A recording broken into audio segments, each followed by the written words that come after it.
C'est le nouvel homme fort du gouvernement, Alain Juppé, nommé chef de la diplomatie française, mais toujours maire de Bordeaux. C'est d'ailleurs là qu'il a fait ses premières déclarations à la presse lors d'un conseil municipal.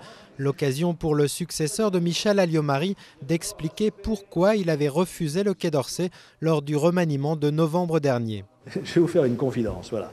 Je me disais que j'aurais peut-être du mal à travailler avec Nicolas Sarkozy. Je me suis aperçu au bout de 3 mois que je n'avais pas de mal à travailler avec lui. Voilà ce qui a changé. Une confidence décryptée par certains par l'influence dans la diplomatie de Claude Guéant, l'ancien secrétaire général de l'Élysée. Mais ce fidèle de Nicolas Sarkozy quitte aujourd'hui le palais pour rejoindre le ministère de l'Intérieur. Exit donc au passage Brice Hortefeux, empêtré dans des affaires judiciaires.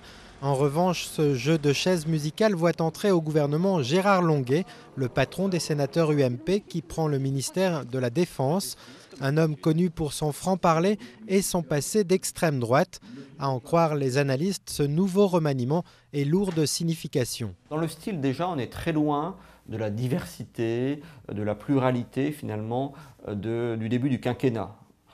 Ce n'est pas seulement une question de style, c'est aussi sur le sens même de l'action politique du gouvernement. On revient finalement aux classiques.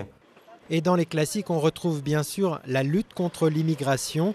Lors de son annonce du remaniement, Nicolas Sarkozy a assuré que ce sera l'une des priorités du gouvernement, un recentrage droitier fustigé par la gauche. Quand on voit que M. Guéant a en portefeuille la sécurité et l'immigration, qu'aujourd'hui le discours du président de la République insiste sur ces régimes qui pourraient arriver au pouvoir dans le monde arabe et qui pourraient être pires que ceux qu'il y avait avant, on voit bien ce qu'est la stratégie du président de la République, tant en matière de discours de politique étrangère que de politique intérieure.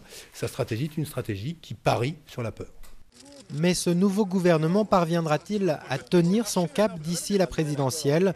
François Fillon, qualifié d'hyper-premier ministre après sa reconduction à Matignon en novembre dernier, devra maintenant composer avec Alain Juppé, que l'on qualifie déjà de Premier ministre bis.